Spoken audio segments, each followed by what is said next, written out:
ఓం Shri Sairam. 2019 August నెల సనాతన సారథిలో భగవాన్ శ్రీ సత్యసాయి బాబా వారి దివ్యవాణిలోని కొంత భాగం తెలుసుకుందాం. సాయిరామ్. భాగవతమునకు ముఖ్య అధేయము అవతారతత్వము. అవతార కథలో రక్తి శక్తి భాగవతుల సమావేశము ఒక్కసారిగా కలుగుతున్నది. భగవదవతారములు కేవలం దుష్ట శిక్ష రక్షణ వచ్చుతున్నది. లోకమున సామాన్యముగా తలచుట సహజము, కానీ అది అవతారమందులు ఒక భాగము మాత్రమే. నిజమునకు భగవదవతారము భక్తుల కొరకే. గోవు తన పాలను తన తోడ కొరకే ఇచ్చును. వాటిని ప్రజలు ఎట్లు ఉపయోగించుకుందరో అట్లే భగవంతుడు భక్తుల కొరకు అవతరించిన ఆ భక్తులు కూడాను దానిని వేరు మార్గమున అందుకొని ఉపయోగించుకుందరు. భగవద్ అవతారములు భక్తుల తృప్తి కొరకు, సత్య నిరతిని పోషించుట కొరకు, ధర్మ రక్షణ కొరకు, సాధు పోషణ కొరకు వచ్చుచుండును. భక్తుల యొక్క భావరూపమే అవతారము. భక్తుల ఆనందరసమే అవతారము.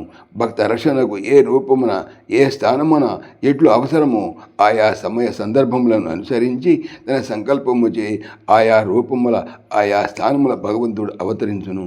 భగవదవతారములు కళావతారములు కొన్ని, అంశావతారములు కొన్ని, ఆవేశావతారములు కొన్ని, యుగావతారములు కొన్ని వివిధ నామములతో అవతరించుచుండను. భగవంతుని శక్తికి అంత్యము లేదు, హద్దులు రావు. అతని పురుషార్థములకు పరిధి ఉండదు. అవతారములు లెక్కలేదు. సర్వ కళావతారుడు అతడే, అంశావతారుడు అతడే, ఆవేశావతారుడు అతడే, యుగావతారుడు అతడే. తన కార్యముల కొరకు దేవుడే విశేష అవసరములను విశిష్ట రూపములను ఉండినప్పుడు అవతారమని పిలువబడును. సమస్త అవతారములకు కారణము ధర్మస్థాపనమే. భగవంతుడు అనేక ఆకారములు ధరించి భూమిని వరించి జీవులు తరింపజే నిమిత్తము ఆయా అవసరములను బట్టి అవతరించుచుండును.